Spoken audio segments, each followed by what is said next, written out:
Today is the 31st Sunday of Ordinary Time, Cycle B. The whole book of Deuteronomy is a long speech by Moses. In today's reading, the people of Israel are about to enter the Promised Land. Moses warns them that prosperity will lead to the notion of self-reliance and the false belief that they do not need God.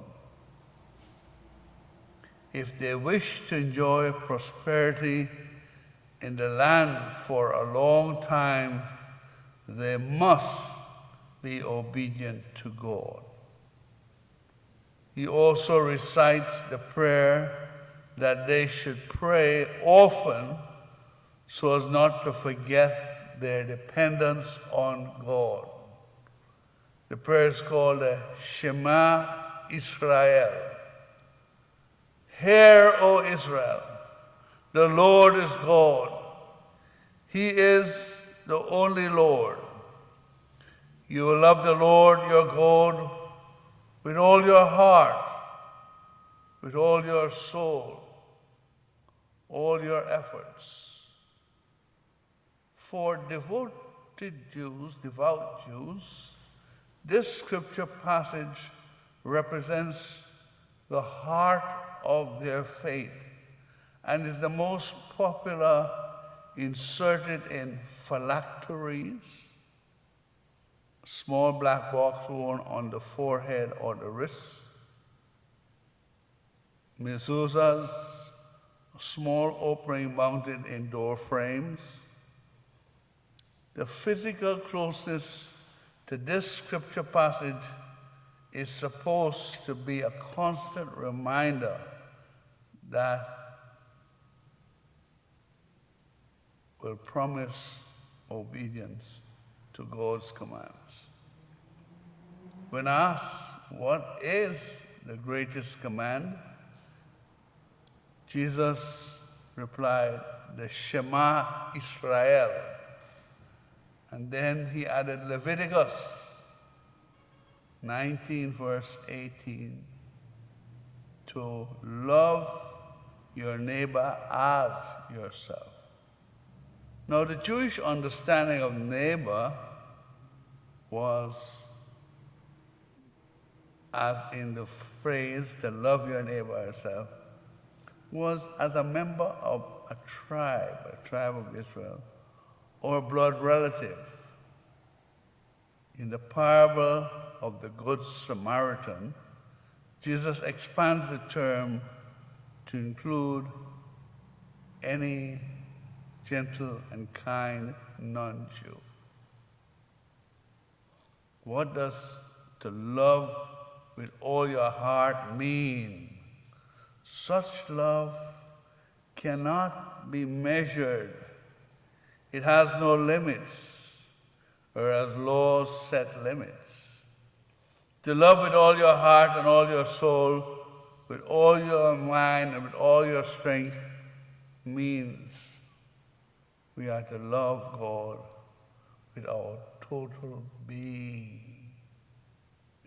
To understand this, you must have been madly in love with someone, for good or for bad.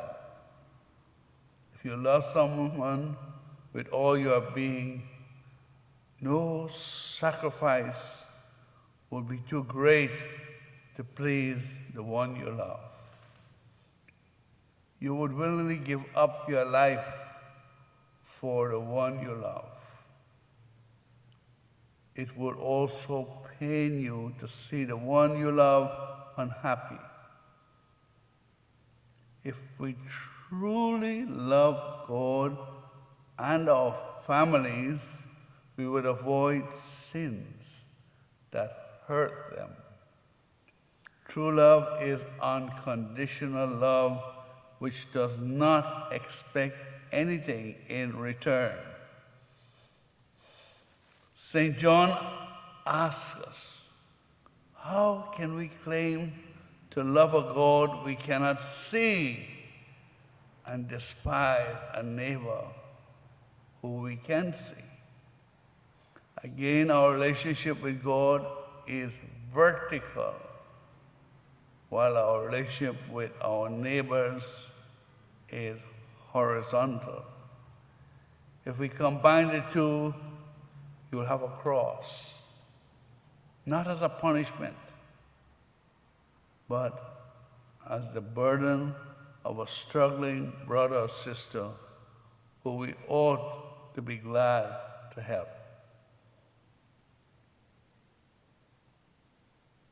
Jesus' understanding of neighbor is anyone who needs help, especially those whose needs are the greatest. We give because there is a need.